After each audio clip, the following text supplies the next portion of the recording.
start with The Express, page 6.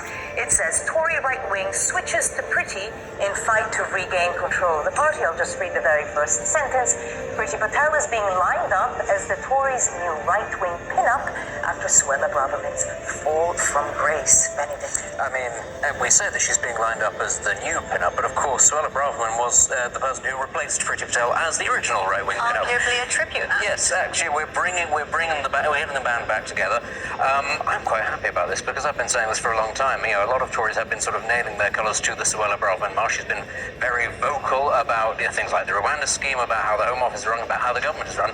But it has been the view, I think, of a lot of Tory backbenchers for a very long time that they had all this with Priti Patel when she was in the Home Office, and actually Priti Patel is a better politician. She's better across detail, she's better across policy, and she's slightly less chaotic when it comes to messaging, which, I think is the key thing about Suella Braverman is she does a lot of talking, and you know that she's doing a lot of talking, but actually if you look at her track record, it's not so great. And I think that this is probably where you will see Rishi Sunak's team would say they were justified in getting rid of her. There's been a lot of talk, hasn't there, about how he's committing some sort of suicide by doing this because all of these people are just not going to vote for him, they're not going to back him. But the point is there are plenty of people on that wing of the party, Priti Patel being the obvious one, who you can push forward. And I think that what this is saying is that actually if all of this has been a sort of a push by Suella Braverman for her own leadership credentials, she has slightly overestimated quite how much sway she has within even that wing of the party, let alone the party as a whole, I think. Well, it's interesting you talk about that wing of the party, because I do think a headline like this is designed to throw some red meat to the Tory right, because they've lost their hero, they've lost their Suella. By Suella, hello Priti. But I think because it's coming up to Christmas, it's a bit like the ghosts of Tory Christmas past, like they're dragging up everyone. And I have said this before, but it is, again, like they've gone over to the washing basket and gone through all the stinky socks and picked out the one that stinks the least.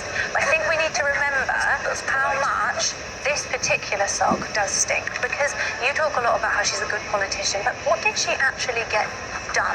Because it's all a bit talk over substance. Even maybe Suella trumped her on that, but let's think about it. She was the architect of the Rwanda plan. Look where that's got us. Wasted a whole lot of money, a whole lot of time. She is also the person who brought in the Nationality and Borders Bill, one of the most punitive measures on migrants fleeing persecution and coming into this country. And she was embroiled in countless bullying scandals. To my mind, that's not a great track record, and she doesn't really have much on her CV that I see worth bringing her back to the front line, other than the fact people quite like her. I mean, the argument that she would make is that she is the one that actually introduced policy, and that it was fumbled on other Terrible people. policy. Well, you may think it's terrible or not, but the point is it was fumbled by other people, and, bullying. You say countless, there were a finite number of bullying allegations, and that is something that goes hand in hand with everywhere. That's something that happens very often with ministries that are deemed to not be working by ministers who are brought in specifically to get them to work. And let's be clear, the Home Office has not worked for a very long time. That was the remit under which it was given. But again, this is, I think, more going back to what it is that we've just lost, which is Suella Braverman, which I think everybody agrees was not, in fact, the great white hope of the Tory right that perhaps she believed that she was.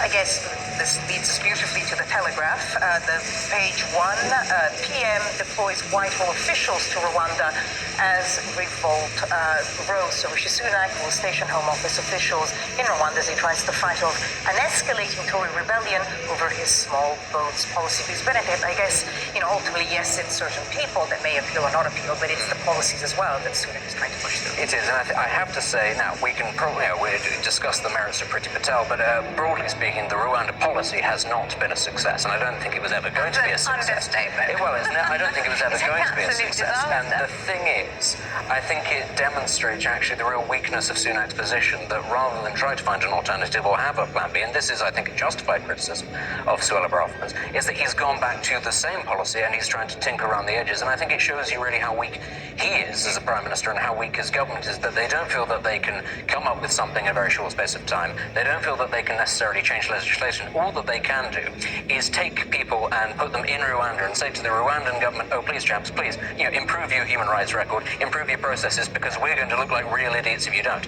That shows you how weak his situation is. He's relying on a foreign government for his own domestic policy. And ultimately, I just don't see how you can take that to the country and say, yes, we're in control of the situation. Now, it was always going to be the case that civil servants were going to have to go out to Rwanda in any event, but we're talking about such small numbers of people that are going to be sent out there, and they're going to have to be people who are sent to the UK as part of the deal. And it's just, I think a lot of people are very fed up of what is now, I think, just moving the deck chairs around on a sinking Titanic of a policy. It just makes him look weak at this moment in time. I think he just doesn't want to admit that so much money has been wasted. 140